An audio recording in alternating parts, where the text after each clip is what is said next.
اس video کو like کریں، ہمارے چینل کو سبسکرائب کر بیل آئیکن ضرور پریس کریں۔ حضرت یونس علیہ السلام، قرآن مجید میں حضرت یونس علیہ السلام کا ذکر مبارک 4 مرتبہ آیا ہے۔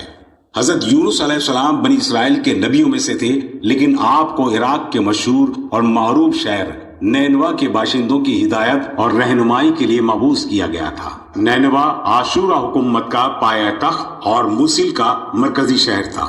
آپ کے والد کا نام متہ ہے۔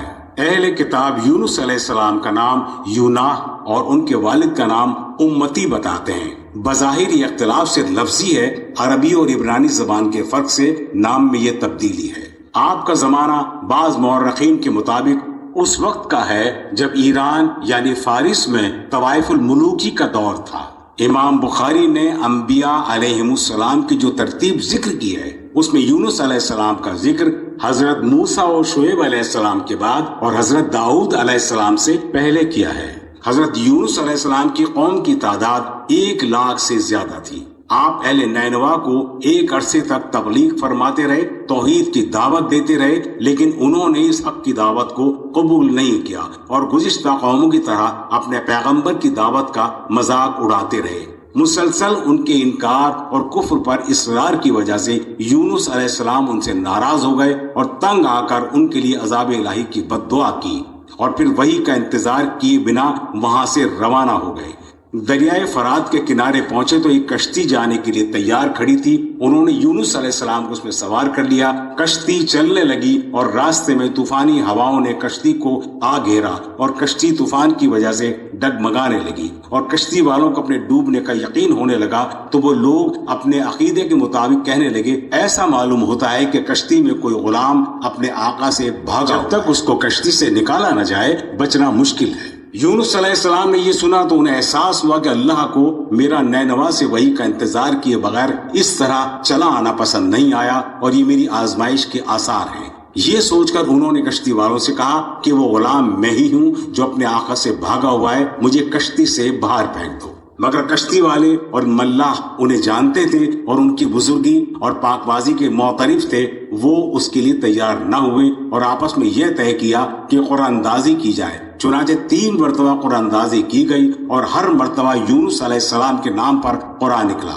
تب مجبور ہو کر وہ یونس علیہ السلام کو دریا میں ڈالنے پر راضی ہو گئے۔ پھر یونس علیہ السلام دریا میں کود گئے۔ اسی وقت خدا کے حکم سے ان کو ایک بڑی مچھلی نے نگل لیا۔ مچھلی کو حکم تھا کہ یونس کو صرف نگلنا ہے، یہ تیری غذا نہیں ہے۔ یونس علیہ السلام نے مچھلی کے پیٹ میں ندامت کے ساتھ اپنے فعل پر اللہ تعالیٰ سے معافی مانگی اور 40 دن مچھلی کے پیٹ میں رہے اور اللہ کی تسبیح کرتے رہے اور معافی مانگتے رہے۔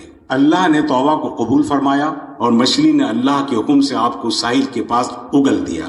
مچھلی کے پیٹ میں رہنے کی وجہ سے آپ کا جسم انتہائی کمزور ہو گیا تھا۔ اللہ تعالیٰ نے وہاں ان کے لیے ایک بیل دار درخت اگایا جس کے سائے میں وہ رہنے لگے اور اس میں سے کھاتے رہے۔ چند دن بعد صحت مند ہو گئے۔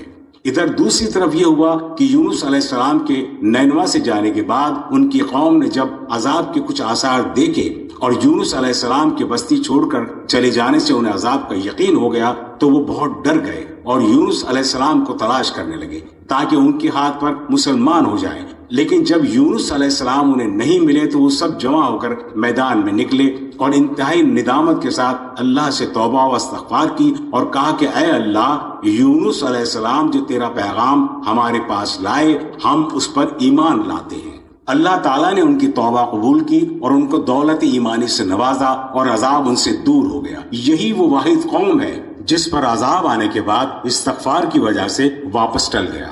بہرحال تندرست ہونے کے بعد یونس علیہ السلام کو حکم ہوا کہ وہ دوبارہ نینوا جائیں اور قوم میں رہ کر ان کی رہنمائی فرمائیں۔ چنانچہ یونس علیہ السلام دوبارہ اپنی بستی تشریف لے آئے۔ قوم ان کو دیکھ کر بے حد خوش ہوئی اور ان کی رہنمائی سے دین و دنیا کی کامیابی حاصل کرتی رہی۔